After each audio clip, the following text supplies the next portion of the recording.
sendiri semua gitu ya. Forum ini saya tuh pengen sebanyak-banyaknya kita explore yang open. Jadi kayak tadi kan ada informasi baru tuh mengenai apalagi masih my math ya, my open math.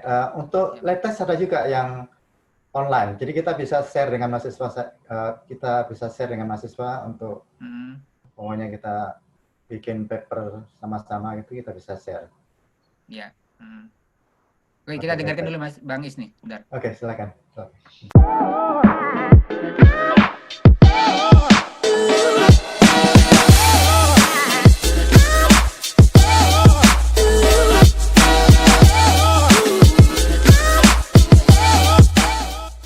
Oke, jadi ya saya di sini sebetulnya lebih banyak niatnya itu untuk share aja, berbagi gitu pengalaman. Terima kasih yes. Sebetulnya kalau misalnya kita lihat, kita kan punya banyak keterbatasan gitu ya. Jadi ya di Indonesia terutama gitu, keterbatasan mungkin sebagai dosen kita juga tidak terlalu fasih dengan teknologi yang tersedia. Kemudian juga saya kira juga di banyak tempat ya kita juga fasilitasnya juga rada minim di situ. Jadi itulah yang sedikit banyak juga saya alami ketika kita berhadapan dengan pandemi ini. Nah, mungkin sedikit sebagai pengantar ya, kronologi gitu. Jadi kuliah di ITB itu semester genap itu dimulai tanggal 13 Januari 2020. Mulainya memang sebetulnya ini cukup awal karena kita berharapnya pada waktu Lebaran itu sudah tidak ada lagi yang harus dilakukan gitu. Jadi tidak ada motong libur Lebaran kemudian ujian gitu, nggak ada. Jadi maunya pada saat liburan Lebaran semuanya sudah selesai. Di kuliahnya memang dimulai cukup awal sih, 13 Januari. Nah, semester 2 ini saya megang 2 mata kuliah. Jadi satu mata kuliah itu mata kuliah sarjana tahun pertama. Di ITB itu kan kita pakai TPB. Saya lupa rasanya tingkat pertama bersama sekarang. Ada 72 peserta di kelas itu, dan kemudian satu lagi adalah kuliah magister gitu, dengan jumlah peserta yang lebih sedikit, hanya 10 orang. Nah, mata kuliah TPB ini yang saya kira juga perlu disampaikan bahwa ini bagian dari koordinasi dengan jumlah peserta. Untuk mata kuliah yang saya ampu itu aja ada 4.000 orang gitu. Di sini ujiannya itu ya semuanya sama gitu ya, soalnya di sini. Dosen sebetulnya dari sisi penilaian dosen itu kecil gitu itu porsinya gitu. Kalau misalnya kita lihat dari sisi penilaian itu hanya 10%. Dosen yang 90% itu soal ujiannya itu dibuat oleh koordinasi di sini gitu. Nah, jadi pada tanggal 18 Maret 2020 itu tengah-tengah minggu ke-9 perkuliahan tatap muka itu dihentikan. Tidak ada lagi kuliah tatap muka, dialihkan ke daring. Mahasiswa ya kemudian ya barangkali yang jadi penting itu ya akses masuk kampus dibatasi gitu. Jadi sangat dibatasi. Dosen pun kalau masuk kampus itu harus mengajukan permohonan untuk diizinkan. Apalagi mahasiswa gitu. Ya, dan kemudian mahasiswa juga akhirnya yang dari luar kota ya satu-satu kemudian pulang gitu. Apalagi kemudian sudah ada pembatasan perjalanan kan. Jadi mereka juga banyak yang mengejar sebelum pembatasan perjalanan sudah harus pulang. Nah, salah satu hal yang juga perlu saya sampaikan karena ini minggu ke-9, maka 2 mata kuliah ini sudah menyelenggarakan ujian tengah semester. Jadi itu satu hal yang barangkali juga membantu juga di sini. 27 April itu masa ujian akhir semester dimulai, jadi dari 18 Maret 27 April itu kan lumayan, jadi sebulan lebih di situ. Nah, ketika kuliah dialihkan ke daring, ya apa yang kami alami gitu? Ya yang pertama itu ya sebenarnya kita off guard gitu. Jadi sebenarnya tidak punya persiapan. Kalau tadi Pak Widodo itu mengajarnya hibrid, saya mengajarnya lebih banyak betul-betul tatap muka di sini. Jadi tidak banyak memanfaatkan teknologi komputer atau teknologi jaringan atau internet di sini.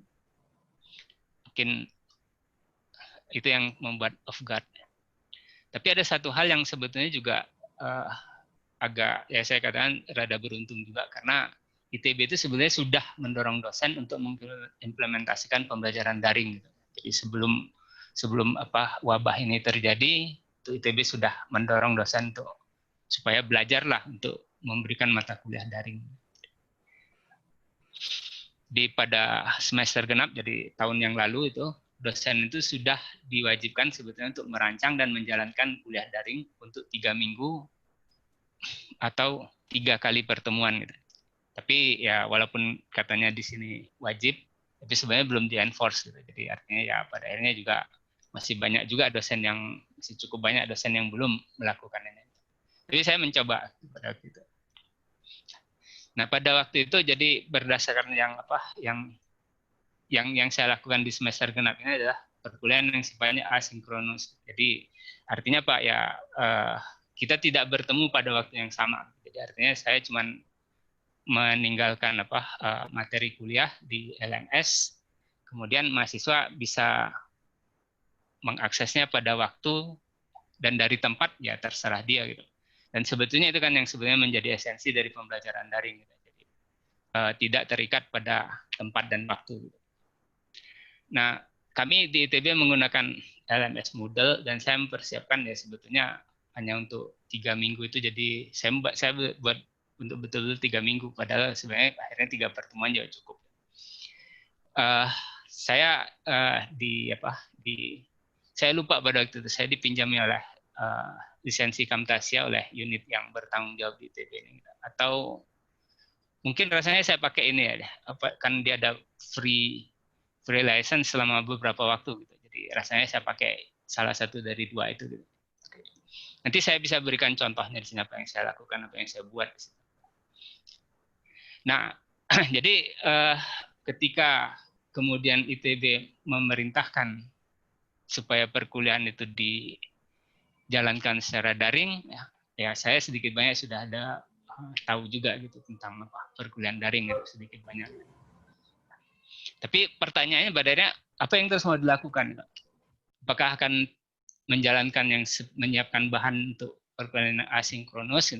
Karena asinkronus ini sebetulnya juga persiapannya juga berat gitu. Saya mempersiapkan Camtasia ini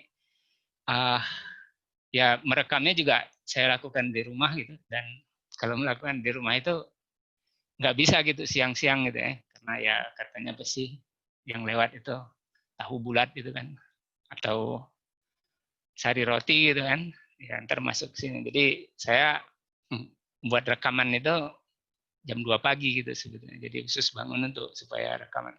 Itu pun kadang-kadang ya masih ada motor yang lewat gitu, sehingga harus di pause dulu gitu. Jadi kalau misalnya melakukan persiapan untuk asinkronus ini pasti akan berat gitu. Jadi kalau misalnya kita lihat tadi minggu ke-9, artinya ada sekitar ya berapa di situ, 6-7 minggu lagi gitu kan sebetulnya. Dan itu tidak mungkin. Dan sebetulnya juga begitu dipindahkan seperti ini, sebetulnya kan tengah-tengah minggu itu hari Rabu gitu. Jadi hari Rabu itu juga sebetulnya ada 1 mata kuliah yang harus saya lakukan, dan saya bilang saya belum siap gitu. Jadi artinya saya tidak jalankan kuliah hari itu, ya diliburkan gitu. Nah, akhirnya saya memutuskan perkuliahan saya adalah kita pakai metode sinkronus saja. Jadi kuliahnya ya kita real time aja ketemu. Ya itu untung ada Zoom ya, jadi gitu. Jadi ya akhirnya saya pakai Zoom gitu dengan mahasiswa gitu, dan ternyata ya sambil belajar juga kan, Zoom juga baru pertama kali langsung pakai di sini gitu. Pertama kali pakai udah langsung harus ya nggak ada pelatihannya segala macam gitu. Dan pada waktu itu juga Zoom itu juga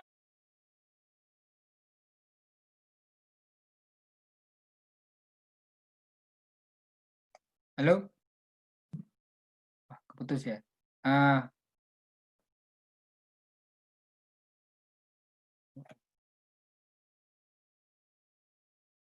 Indonesia nggak ada masalah katanya. Jadi saya tanya ke Zoom gitu, saya kirim email gitu, karena kalau telepon juga kan susah gitu. Dijawabnya baru 3 minggu kemudian gitu. Ya udah lewat, saya bilang gitu. Nah, yang saya lakukan itu ya sebenarnya ini kalau untuk mata kuliah sarjana di sini. yang mata kuliah TPB tadi, ya saya menggunakan slide seperti yang saya tunjukkan, yang saya pakai sekarang ini gitu. Jadi dengan Beamer seperti ini, dan biasanya saya kalau mengajar itu memang sudah pakai ini. Jadi Beamer saya itu udah ada. Jadi saya menggunakan Beamer yang sebetulnya lebih banyak saya pakai untuk sebagai pemandu aja gitu. Jadi ini bahan-bahan yang kanan, dan lebih banyak ya kuliah di kelas, enggak ya lebih banyak pakai apa, whiteboard gitu ya, atau blackboard gitu. Jadi kalau misalnya saya perlu ya saya bisa memberikan apa contoh dan kemudian suruh mahasiswa bekerja di kelas. Nah kemudian saya lengkapi, tapi ini ternyata juga kan juga ternyata nggak mudah juga. Ya, saya mencoba memanfaatkan juga di perguruan itu adalah menggunakan GeoGebra gitu untuk demonstrasi. Saya sempat membuat satu video gitu GeoGebra yang menggunakan apa PowerPoint gitu. PowerPoint itu kan bisa capture apa istilahnya itu, bukan screen capture, apa namanya, di video, pakai insert video ya maksudnya? Enggak, jadi di betul-betul di PowerPoint-nya gitu. Jadi kita ada fasilitas untuk itu, untuk merekam apa yang terjadi. Sambil ini ya, sambil menarasikan. Kalau di sini istilahnya menarasi. Ya, sambil menarasikan itu. Jadi artinya jadi betul-betul seolah-olah saya membuat semacam animasi lah gitu. Jadi sebetulnya dia ya yang di capture sebenarnya screen gitu ya. Tapi screen itu kan screen yang dinamis gitu. Jadi bukan dia meng-capture gambar aja gitu. Jadi artinya gerakan di screen ya itu ditangkap oleh PowerPoint. Nah, kemudian juga pertanyaan bisa diajukan mahasiswa bisa lewat pakai WhatsApp gitu. Kalau Beamer belum bisa Bang ya sementara ini, untuk masih kayak dulu ya. Beamer ini kan salah satu theme-nya Miktek kan dia, untuk presentasi kan ya. Itu saya juga belum tahu itu apakah fasilitas apa lagi yang ada gitu. Tapi sejauh ini saya pakainya ya lebih banyak untuk keperluan slide ini. Dan ini bukan slideshow gitu. Jadi artinya memang saya pakai supaya saya nanti pada waktu di kelas itu nggak ngelantur gitu sebetulnya gitu. Banyak itu gitu. Nah untuk mata kuliah magister ya juga pakai Zoom, dan saya ya membuat handout lah gitu. Jadi biasanya sih saya kalau kuliah magister ya S2 gitu ya, atau kuliah lanjut itu ya di kelas aja gitu, saya sambil apa sambil ya sebenarnya saya barangkali lebih tepat biasanya sih kayak full sponsi gitu ya. Jadi ada kuliah dan kemudian sambil ya saya memberikan apa kayak ini kerjain nih sambil gitu. Walaupun barangkali lebih banyak kuliahnya lebih panjang sih. Jadi ini untuk perkuliahan, Zoom itu salah satu yang ini juga fasilitasnya bisa direkam gitu. Jadi artinya saya rekam pertemuan-pertemuan ini gitu. Mulanya saya merekam sendiri gitu, tapi kemudian sempat kuliah ini kan berurutan gitu. Jadi ada yang saya memang mengaturnya berurutan gitu, supaya saya ngajarnya apa nggak terlalu banyak istirahatnya gitu. Jadi hari Rabu itu saya ngajar saya lupa 3 jam atau 4 jam gitu ya. Jadi berurutan gitu. Jadi pada waktu itu saya pakai kuliah yang pertama saya rekam, tapi Zoom itu kemudian memprosesnya sesudah selesai gitu. Jadi akibatnya Pak, pada jam berikutnya komputer yang saya pakai berat gitu kan. Jadi akhirnya untuk yang berikutnya saya minta mahasiswa ada yang volunteer gitu merekam kuliah pertemuan di Zoom tadi gitu. Nah, kemudian rekaman ini tadi, rekam pertemuan dan material kuliah yang saya siapkan itu kemudian disimpan di Google Drive yang bisa diakses oleh mahasiswa. Jadi kalau mereka ingin mengulang kuliah tadi ya bisa download juga sih sebenarnya. Jadi rekaman itu bisa download. Cuman ya filenya juga lumayan besar juga. Gitu. Dan salah satu hal yang memang kalau saya lihat gitu, perkuliahan daring ini, jadi pada waktu sesudah di semester genap ini kan saya tanya mahasiswa, gimana kuliah daring? Ya Pak, kata mereka mengatakan salah satu keuntungan yang mereka rasakan adalah mereka bisa mengulang kuliah gitu. Jadi artinya bisa ada sesuatu yang mereka bisa pakai untuk belajar lagi tanpa membaca gitu ya sebetulnya gitu. Nah, ini untuk perkuliahan gitu. Nah, kemudian tadi saya katakan bahwa ujian tengah semester sudah berlangsung, jadi kita tinggal berhadapan dengan ujian akhir saja gitu. Untuk mata kuliah yang sarjana yang TPB tadi ya, karena ini dilakukan oleh koordinasi, itu dilakukan oleh tim koordinasi di sini dan berlangsung ya secara daring pada akhirnya. Kita menggunakan LMS-nya juga Moodle gitu ya. Pilihannya ya bentuk soalnya ya terpaksa pilihan ganda atau isian singkat. Jadi ada dua tipe ini gitu. Kemudian bagaimana caranya gitu ya, soalnya itu satu soal tapi kemudian bilangan-bilangan yang dipakai di situ bisa diacak misalnya. Jadi artinya mahasiswa yang satu dan mahasiswa yang berikutnya dan mahasiswa yang lain gitu, itu bisa jadi berhadapan dengan soal yang serupa tapi dengan bilangan yang berbeda. Malahan sebetulnya kalau mahasiswa itu mengerjakan satu soal, kemudian dia karena satu hal keluar gitu ya, ini masalah jaringan gitu, keluar kemudian masuk lagi, soal yang dihadapi masih soal yang itu juga, tapi bilangannya udah berbeda. Jadi mereka juga ada yang ya rada komplain juga seperti itu. Kenapa bisa seperti itu, Pak? Ya apa boleh buat gitu, memang diaturnya seperti ini. Kemudian waktunya mohon maaf Pak, itu diaturnya di Moodle ya?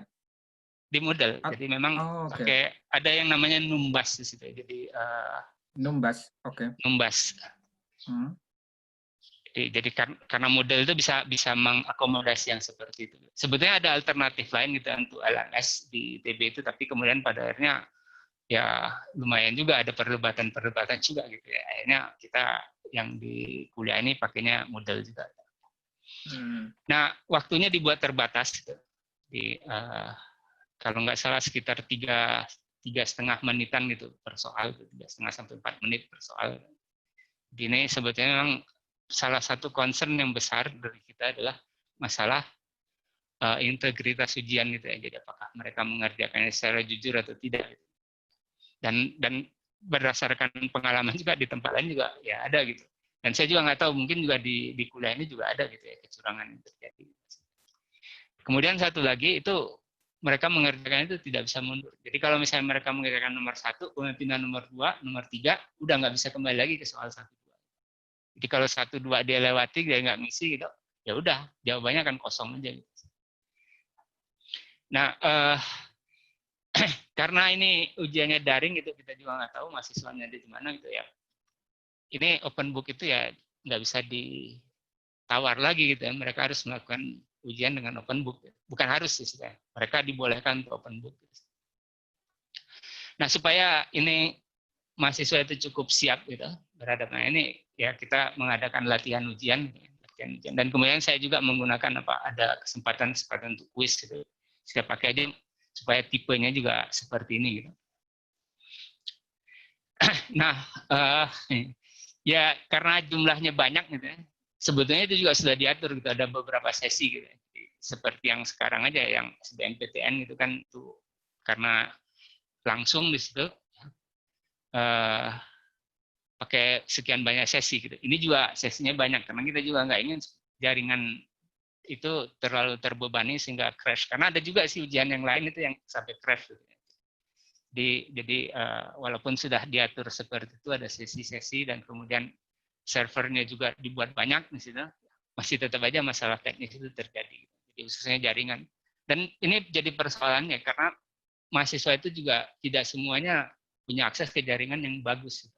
Jadi barangkali juga mereka juga tinggal di tempat yang blind spot barangkali gitu ya.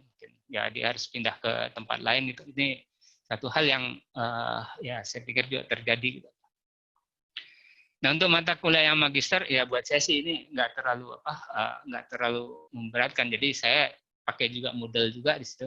Jadi ujiannya juga tetap daring dan modelnya juga seperti ujian biasa aja sih. Jadi saya beri essay penuh gitu. Saya kasih soal ya di Moodle gitu yang bisa diakses pada jam tertentu gitu. Kemudian diberi waktu mereka harus mengumpulkan kapan gitu ya. Kemudian dikumpulkannya dengan lewat Moodle lagi di situ gitu. Dengan menggunakan PDF, jadi saya minta aja supaya mereka menulis, kemudian apa yang mereka tulis itu di-scan, gitu. Kan sekarang itu banyak scanner gitu untuk dengan Android atau Apple itu ya, tinggal di-scan kemudian diunggah ke Moodle ya. Waktunya juga sesuai dengan waktu ujian aja sih, jadi saya biasanya ujian itu 100 menit. Nah, kemudian juga ya ujiannya ya 100% open book. Saya sebetulnya juga open book ini nggak terlalu suka gitu ya, karena seringkali yang terjadi itu kalau kita memberikan ujian kemudian memberi kesempatan open book, yang terjadi itu mahasiswa itu habis waktunya untuk bolak-balik buku gitu. Di kadang-kadang ya dari awal sampai akhir itu ya dia lebih banyak waktunya dihabiskan untuk membalik-balik halaman di buku gitu. Jadi saya sebetulnya tidak terlalu happy gitu dengan open book. Jadi biasanya kalau saya mengadakan ujian, saya buat ujian itu ya katakanlah misalnya biasanya sih 100 menit. Kemudian saya katakan oke 100 menit, kemudian mungkin sekitar 20 atau 20 menitan terakhir boleh buka buku, buka catatan. Jadi supaya mereka keperluan yang buka buku ya untuk keperluan yang katakanlah seperti verifikasi aja sih sebetulnya. Cuman karena ini daring, ya kita nggak bisa ngatur gitu kan. Walaupun ya barangkali kalau diatur seperti itu, barangkali mahasiswanya juga nurut juga. Ini magister ya soalnya. Jadi ya akhirnya open book. Oke, nah sekarang ITB sendiri untuk semester depan, jadi semester ganjil yang mulai bulan Agustus ini, saya sudah diberi alokasi mata kuliah, jadi saya akan mengajar mata kuliah TVB lagi, satu mata kuliah, kan kemudian satu lagi mata kuliah tahun ketiga sarjana, artinya ada dua mata kuliah lagi. Gitu. ITB sudah meminta dosen untuk mempersiapkan kuliah daring selama 1 semester penuh. Jadi walaupun ya kemudian kita juga nggak tahu. Dan yang sejauh yang saya baca kan sebetulnya Menteri sudah mengatakan bahwa sebetulnya kuliah tatap muka itu tidak ada sampai saya kira sampai akhir tahun ini kalau nggak salah. Dan kalau melihat perkembangan kasus COVID-19 di Indonesia, mungkin kemungkinan besar kita betul-betul akan melakukan ini, kuliah daring 1 semester penuh. Jadi ITB sudah meminta dosen dari sekarang persiapkan kuliah daring untuk 1 semester penuh. Mohon maaf, Bang Is, kalau daring itu yang di definisi daring di sini sinkronus kan, tapi atau gimana? Salah dua-duanya, jadi bisa asing, bisa sinkronus. Gitu. Sebetulnya juga ini juga saya juga belum tahu gitu, nanti maunya gimana gitu. Cuman jadi kalau misalnya mau dibuat asinkronus dan ITB memaksa asinkronus kan ya dibuat aja, nggak ada lagi jadwal kuliah kan sebetulnya, gampang aja gitu. Tapi dugaan saya sih masih akan ada jadwal kuliah karena sebetulnya juga walaupun mahasiswa juga mengatakan mereka suka juga belajar daring, itu kan juga sebetulnya nggak mudah ya. Masalah jaringan dan kemudian jadi ada hubungan interaksi sosial itu kan hilang ya sebetulnya. Dan itu juga satu hal yang buat mahasiswa juga mereka juga merasa kehilangan juga sebetulnya. Jadi dugaan saya sih masih akan ada asinkronus. Nah, satu lagi yang kemudian ITB tetapkan ya, bagaimanapun juga ya outcome, jadi capaian itu mata kuliah itu tetap harus dipegang gitu. Jadi tidak karena daring kemudian outcome-nya diperlunak, gitu. Ya, tetap harus diminta supaya tetap dikejar. Gitu. Ya ITB, matematika itu sebenarnya relatif sederhana gitu ya. Jadi kita nggak perlu fasilitas yang hands on gitu ya. Saya nggak, ya kecuali barangkali kalau misalnya perlu software khusus gitu, barangkali yang memang tidak tersedia di komputer personal gitu, atau barangkali perlu memori yang jauh lebih besar, itu barangkali jadi masalah. Tapi pada umumnya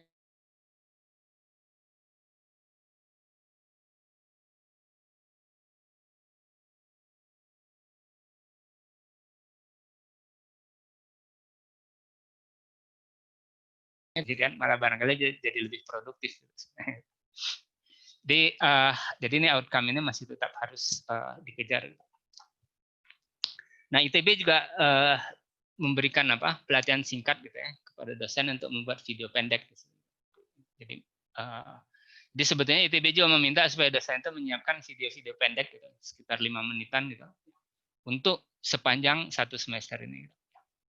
Nah saya juga nggak tahu karena bikin video pendek ini kan sebenarnya juga gak gampang. Jadi saya udah cerita pada waktu saya menyiapkan yang tahun yang lalu itu kan rekaman suaranya juga berat gitu. Apalagi sekarang ini betul-betul harus kerja di rumah gitu. Jadi kalau benar-benar harus kerja di rumah, rekaman di rumah ya kualitas suara gitu agak susah. Mau bangun jam 2 pagi lagi gitu, wah buat satu semester rada berat juga itu. Nah, jadi kalau saya pikirkan saya barangkali akan lebih banyak tetap sinkronus gitu. Dan saya pikir saya akan pakai Microsoft Teams sebenarnya. Ya karena ITB sebenarnya sudah memperoleh lisensi dari Microsoft Teams ini, sehingga kita bisa pakai gitu secara bebas gitu. Kalau Zoom, ITB membolehkan sih Zoom, tapi tanggung sendiri katanya. Gitu. Atau saya nggak tahu kalau yang seperti Google Google Classroom atau Google Meet ya. Google Meet tuh ya ITB nggak ada lisensinya sih, jadi agak susah kelihatannya gitu. Dan ya mungkin saya membuat polanya ya seperti ini, tetap ya ada ceramah dan demo, kemudian itu suruh mahasiswa kerjakan sesuatu gitu. Secara umum sih sebenarnya polanya udah kurang lebih seperti ini. Nah, akibatnya Pak, dibandingkan dengan kalau kuliah tatap muka ini kan akan lebih banyak. Kenapa? Karena kalau di kelas itu kan sebetulnya relatif feedback itu lebih mudah kita dapatkan. Jadi kalau misalnya kita ngajar gitu, kemudian kita lihat aja mahasiswa itu pandangan matanya ya dari wajahnya, dari tatapan matanya kan sebenarnya bisa kelihatan apakah mereka itu engage atau tidak gitu ya. Jadi kalau misalnya di sini kita nggak lihat mereka ya perlu persiapan yang lebih baik gitu. Dan biasanya juga salah satu hal kalau seperti Zoom gitu atau MS Teams ini kan kalau misalnya semuanya mengaktifkan video, barangkali juga akan berat gitu buat broadbandnya gitu. Sehingga biasanya yang terjadi adalah ya yang tidak sedang bicara itu ya mematikan videonya sih sebenarnya. Atau barangkali juga termasuk saya matikan videonya gitu. Jadi cuman suaranya aja gitu.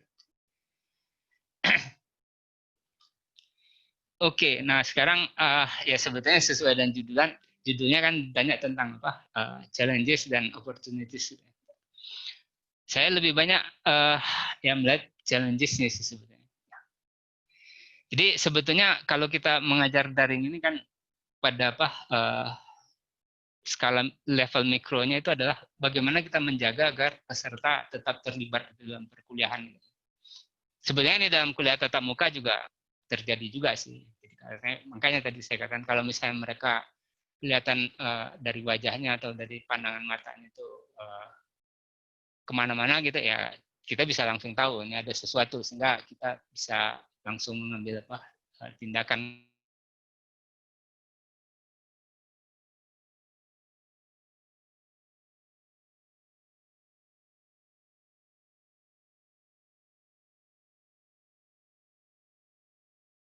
Pelatihan singkat ini, jadi kita harus lebih memperhatikan hal tersebut. Nah, masalah yang lebih besar barangkali adalah masalah yang sifatnya makro, jadi masalah equity, artinya masalah keadilan barangkali di sini. Fasilitas mahasiswa itu kan tidak sama, gitu. Jadi ada masalah jaringan itu, ada yang jaringannya ya barangkali dia bisa bebas gitu ya, tapi ada yang ya cuman mampunya dengan kuota terbatas gitu ya. Kemudian masalah hardware-nya gitu. Hardware-nya barangkali ya kalau pakai komputer atau barangkali ada yang cuman bisanya pakai handphone malah gitu ya. Pakai seluler gitu. Itu ya beda gitu. Kemudian ini terutama untuk mahasiswa yang baru barangkali nanti itu seberapa familiar dia dengan bekerja dan komputer gitu. Ini juga barangkali perlu kita lihat juga gitu. Barangkali dia jarang-jarang itu bekerja dengan komputer atau barangkali kalau dia pakai HP-nya juga paling-paling lebih banyak untuk chatting gitu ya. Ini yang kemudian pengalaman seperti ini yang sebetulnya mestinya sih jadi perhatian kita gitu ya.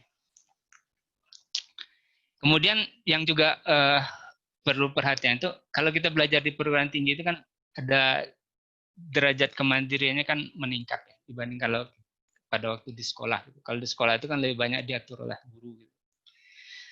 Kalau di perguruan tinggi ya jadwalnya juga nggak ada gitu ya. Jadwal masuk jam 7, pulang jam 1 atau pulang jam 3 gitu.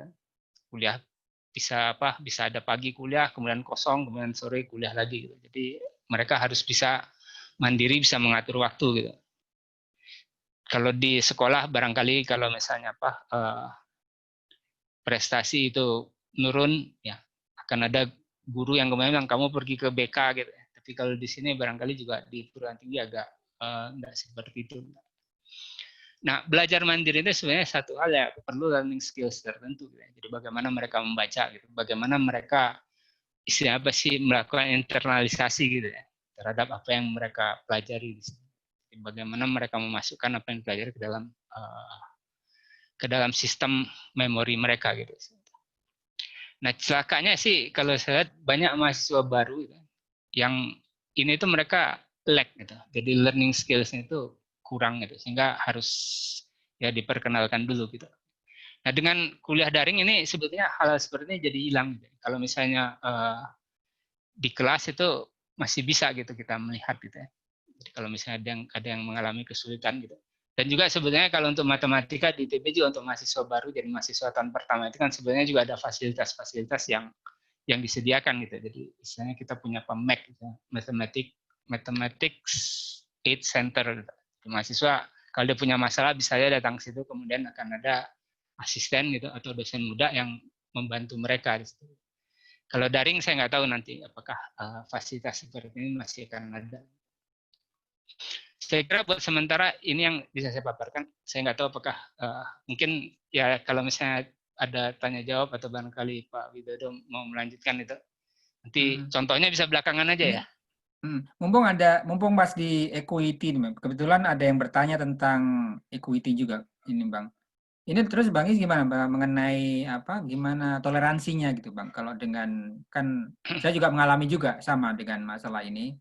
Toleransi yang kita berikan tuh seberapa jauh gitu. Kalau misalnya kan ada yang mungkin kesulitan komplain dia kesulitan komputer atau kesulitan jaringan itu ini ada yang menanya gimana aja ininya. Ya emang susah ya ini. sebetulnya juga kalau misalnya ini kan kalau diserahkan ke dosen ya dosennya saya pikir juga akan berat kita menghadapi seperti ini, misalkan yang seperti ini gitu. Tapi sebagai contoh misalnya pada waktu ujian kemarin itu yang TPB itu kan kadang-kadang mereka mengakses modelnya, mengakses LMS-nya juga ada yang nggak bisa gitu. Nah, mereka ya kemudian kalau misalnya pokoknya kalau kamu coba masuk gitu ya, kemudian akhirnya nggak berhasil, segera lapor, kemudian hasil diberikan kesempatan yang lain gitu, kesempatan berikutnya. Jadi ada hal yang seperti itu. Dan setahu saya juga kalau nggak salah juga sebentar, saya nggak tahu apakah level ITB atau level kementerian gitu ya sedang juga mencoba mengusahakan supaya ada bantuan kalau misalnya ada mahasiswa yang katakanlah nggak punya komputer gitu misalnya.